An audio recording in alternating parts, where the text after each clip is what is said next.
the first thing you're going to need to have are some sketches. My cat has inspired me.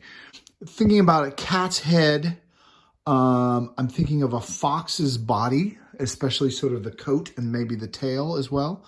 And then a bird's talons. Well, my animal, the first thing I want to do is to come up with sort of a cat-shaped head. And so you're going to fold that into the sort of the form you want. Now, you may want to use a little bit of tape to connect it, and 2 or 3 pieces of paper are plenty. The next element of the creature that I'm going to create is the torso of the body. I wanted to keep my animal, the total animal, below 18 inches, probably 15 or 16 inches tall. So when I look at my torso, it's maybe about half of that. So 7 or 8 inches tall, and it's long and skinny, kind of like a cat or a fox. And I used about 3 pieces of newspaper. So this is some newsprint, and you can puff it up, fold it over. Usually what I do is I puff it up, fold it over, and then the part that's all crumpled on the back, then I take it and then I cover that with a new piece of paper. And usually 2 or 3 pieces of paper.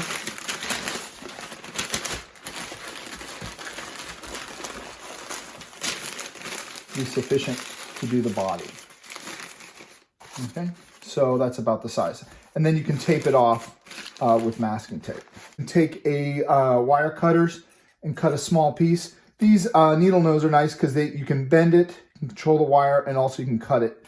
I'm using a steel wire, galvanized steel wire. Thinking about how I want it to connect, thinking about where the neck is and the body. Oftentimes what I'll do is I'll take a needle tool or some sort of poker tool and poke into the body and then put my piece of wire inside that hole.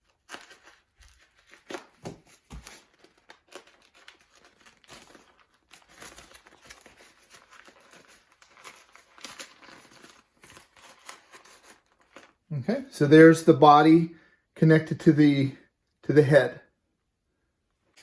All right, next up, you want to add the legs.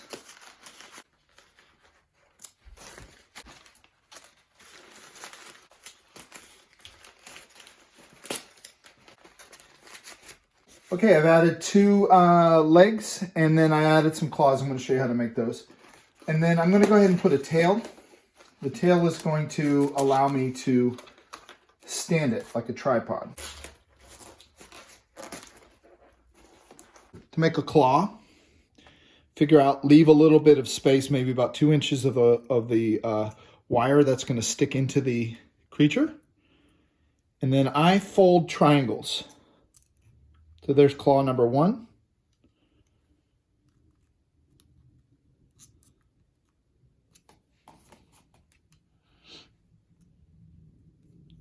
Claw number 2.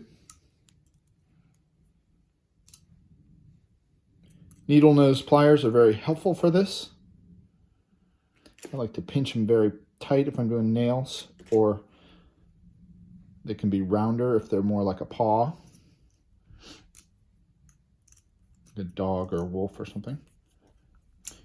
Notice that very long piece of wire is now getting much shorter. Started off with about 15 inches of wire.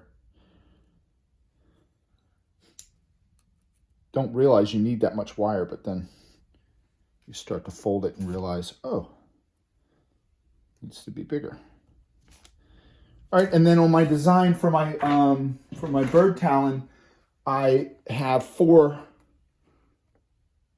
little claws. I'm going to go ahead and do that with my wire piece as well. The 4th one is in the back. This also will provide some stability back there. Almost looks like a hand.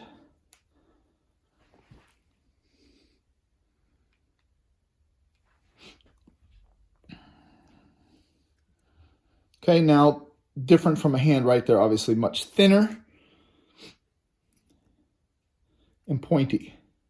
So I bend them over, like kind of pinch them and bend them over to make a point, like a claw, like a bird talon. and then I'm going to cut it. Okay. All right, there we go. So there's my new bird talon, which is better than the previous one. So I'm going to pull out that old one. It was too short, and that leg ended up being shorter. So I'm going to go ahead and I'm going to insert that on the end. And the way you do that is you take the needle tool and you open that up there. And you can insert that guy into the end piece.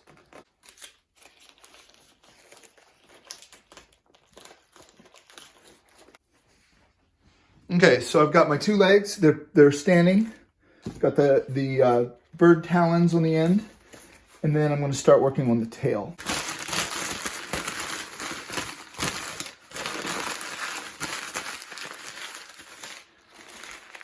Figure out about how big you want it, and you want to kind of make it smooth. So sometimes I roll it.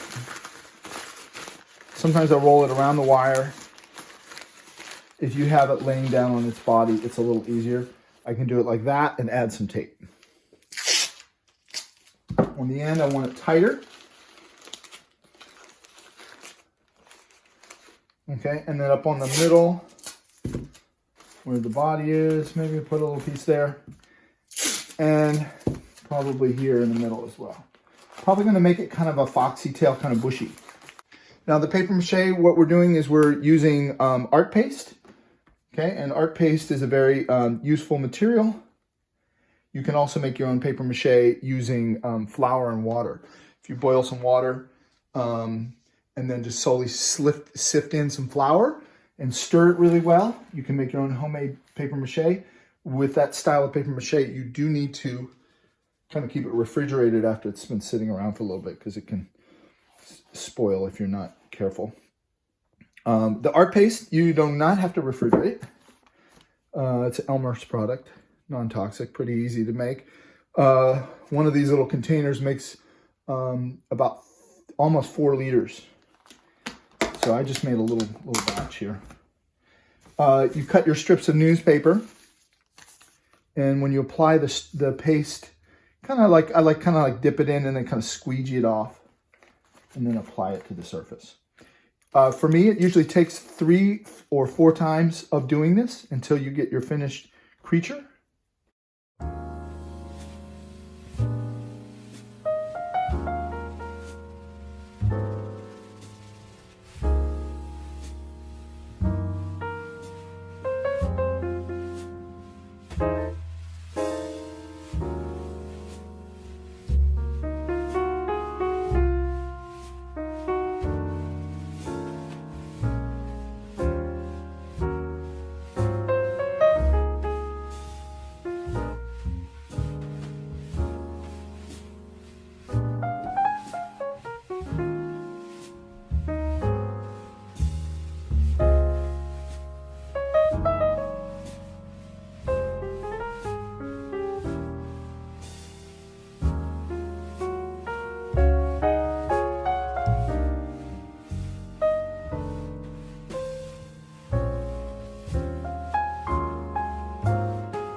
Okay, so here is Foxy Cat with bird talons. This is about day 3.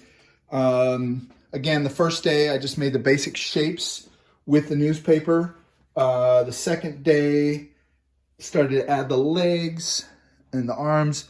And then I've come in and I've done some paper mache work. The main thing I was working on in the time-lapse video was creating the posture pose of the creature. I imagine him with a cane. So I was using sort of a paintbrush to hold up that arm as it was drying. So one of the things that you're going to notice is once the paper mache has been through the first coat, which this creature's been through the first coat, I have some rough areas, but it's starting to get stiff. So it's kind of holding its form, which is really wonderful. I have at least 3 or 4 more days that I want to do papier-mâché work. So some of the things I want to do is I want to work on the muscles. So like on the shoulder muscle, it's a little dipped in. I don't have much of an elbow defined yet. So I'd like to work on that. I want to work on the claws, the bird talons. I want to work on the lower part of the arm. I'm going to make it bushy like an eagle's arm. I want to work on the foxy tail, make it more foxy and more bushy. I want to start to flatten out some of these pieces here in the back. Those are just some of the things that I want to do. So going to go into time-lapse mode, but realize that we're like at day 3. So we're just, as we're building up the layers of the papier-mâché, you're starting to get more and more into sort of what the finished animal might look like. This is the kind of the time you put on some music, kind of slow down, and allow yourself to really just sort of get into the little areas and have fun with it. Use some reference photos. So you might look at, like, what does a fox's shoulder look like? What does a cat's shoulder look like? Do I want it to be more like a cat or more like a fox? What is the bird talon? Do I want to pull up a picture of that again? Do I want to go back to look at my sketch again and try to make that hand right now, they look very wimpy. I'd like to make them a little more meaty. So I may or may not make it again, depending on if I like it or not. I feel like I want to have that talon to be able to grab the cane. So I want it to be, you know, pretty, that's going to be an important part. It's going to be a focal area because that hand kind of juts out. How does the tail look? Right now it's very lumpy. It just looks like a lump of newspaper. Okay, so I've got kind of the pose I want. And I like the movement of it. Now I got to work on the details.